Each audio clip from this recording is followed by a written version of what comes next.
Hey everybody, Jim here. I'm shooting a little bit of behind the scenes for this episode because this is probably going to be the most elaborate makeup that I've ever had to do for an NC. When Doug came up with the idea to do the review, where he came to me a little over a month ago probably, and he was like, I really want to do Planet of the Apes, the Tim Burton Planet of the Apes, and would it be possible for you to make me look like Tim Roth's character in that movie?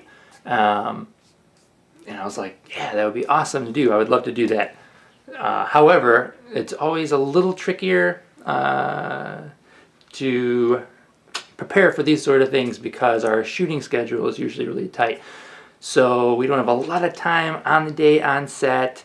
It's a super elaborate makeup. You know, it's like a full head, really, makeup job. And so it poses some challenges.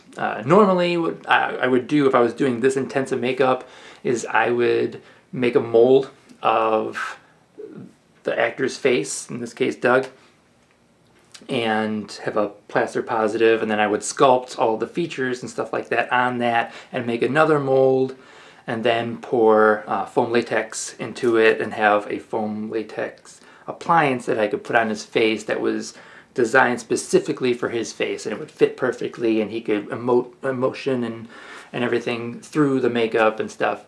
However, because I don't have really the time to do that, in order to do that, Doug would have to come in, and it's a few hours the process of making a mold and everything, so we're not going to do that. Also, Doug, in order to stay in character week after week, has to keep his goatee.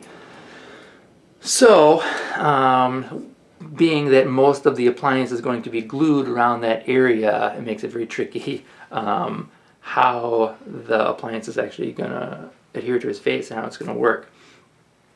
So those are a couple of little challenges that we have going into this already. Like every project, I never know exactly how I'm going to do it or how it's going to come out. In this case, I'm just going to have to sculpt a very generic face type and hope that it fits Doug generally well. Hopefully it fits him, and I can apply it quickly and without too much fuss. You know, when we're on the day filming, Doug is very involved in all aspects. You know, he's directing, he's, you know, acting, obviously, and, you know, he's revising the script or he's supervising the script and stuff. So he doesn't have a lot of time to sit in the makeup chair, and this is going to be one of the most elaborate makeups we've ever had to do. So it's hard to say how long it'll take. Hopefully I can get it, I can build an appliance that we can do in just like hopefully like an hour and a half for an application. But we'll see. I have no idea how I'm going to do this. But that's totally cool. I love the challenge, and so I think my plan is to create a very simple face structure. I'll probably use a vacuum form mold that I have. It's a very basic face, and then I'll sculpt on that and make a mold out of plaster, and then just have liquid latex. I'm going to use a heavy grade liquid latex for the actual appliances, and I'm going to try and keep it in as much of one appliance as possible so it'll be easier to put on. I'm not exactly sure how it's going to turn out, but I'm going to keep shooting some video and stuff of the process, and so you guys will kind of see how it all comes together, and yeah, hopefully it comes together. Okay, so we're in the workshop, and like I said, so I'm going to use a basic, this is a vacuum form of a basic face shape that I'm going to sculpt on, and I have to, hopefully it'll come out like this. It'll look like Tim Roth in Planet of the Apes. This is my reference. I'm going to use Sculpey Original to sculpt all the features. It's not the most ideal as far as price-wise, but I have a ton of this stuff, so that's why I'm actually going to use it, and I am very comfortable using Sculpey. It's a really easy to use polymer clay, And yeah, I've only got like a few hours really to get this done, so I'm just gonna jump right into it and see what happens. And hopefully when it's done it resembles this in some manner. Alright, so let's see what happens.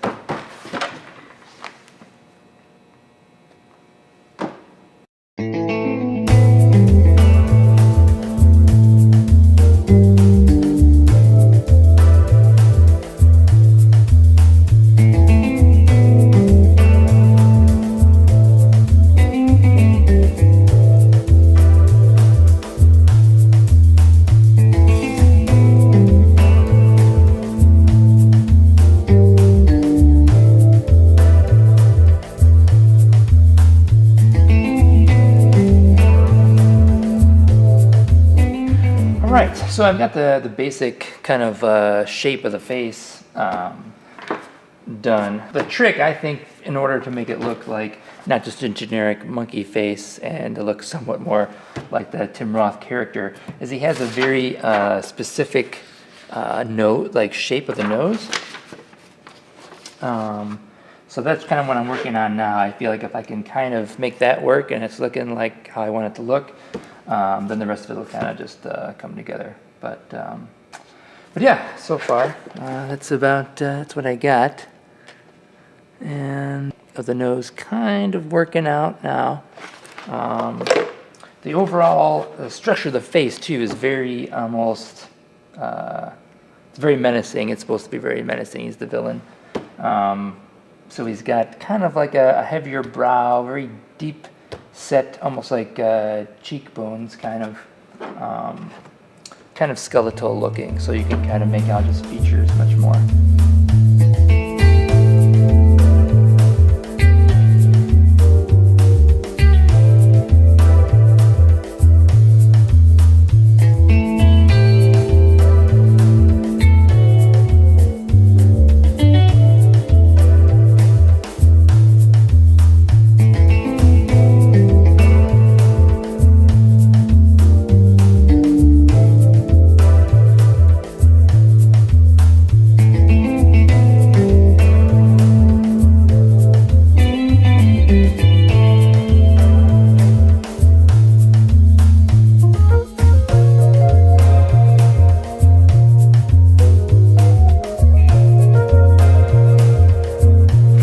What we're left with.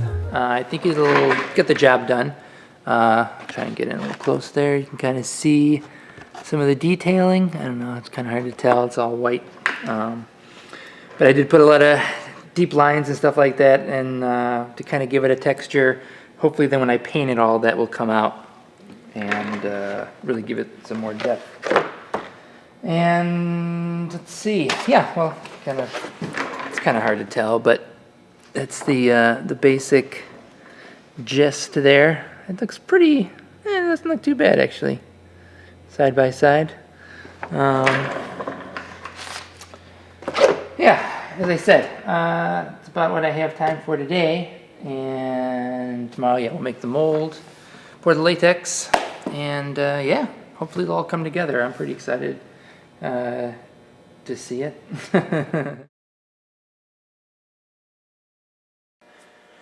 All right, so I came in this morning and I kind of was looking at the mask. Before I make the mold, I wanted to add a little bit more of the forehead yesterday. I kind of just had the brow, but I think I'm going to add the forehead, and if I don't like it, I can always remove it. There is still a lot of detail in the forehead on the character or whatever, so I just went ahead and added that little piece.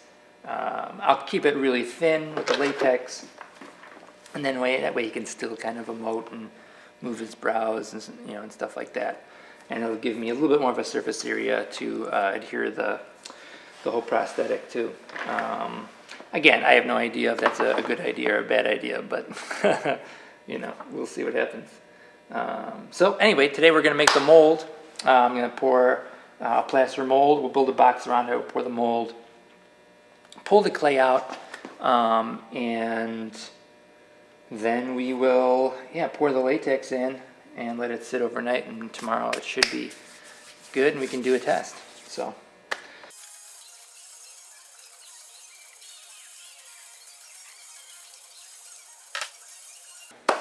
All right, so I created a box, just a simple box around the sculpt, and I'm going to just mix up some of this plaster of Paris. It's 2 parts plaster of Paris per 1 part cold water. Yeah, I'm going to mix it up, brush on the first coat, and then pour it in a little bit at a time, and kind of bang on it, tap on it to kind of force the bubbles out. And after about an hour or so, it should probably cure up, and then we can pull out the clay and see what we have. So we're going to do that right now.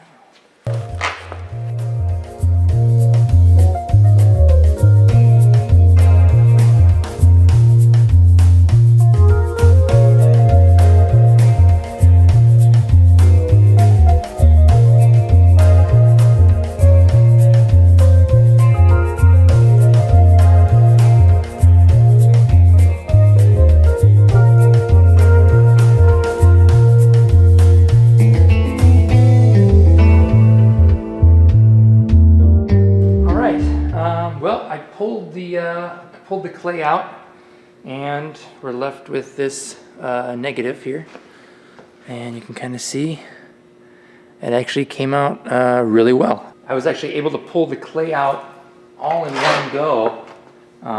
It retained almost all of the detail and stuff of the mask is actually still there. It's still pretty much intact. I mean, there's a little bit of smudging and damage and stuff that could be easily cleaned up. But usually I have to scrape out some of the residual clay and stuff like that that's in there, especially when there's that much tooling and stuff like that involved.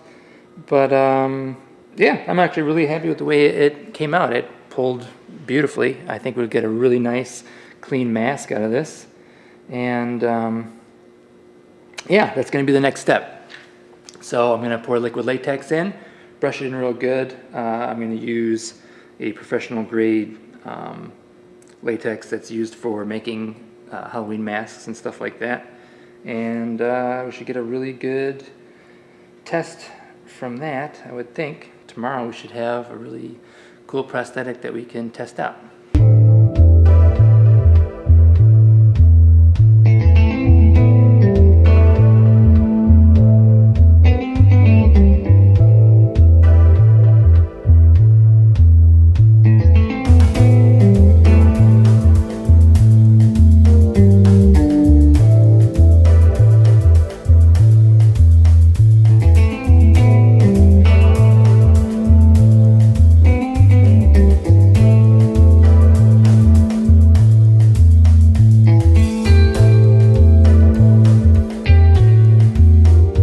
Alright, so here's the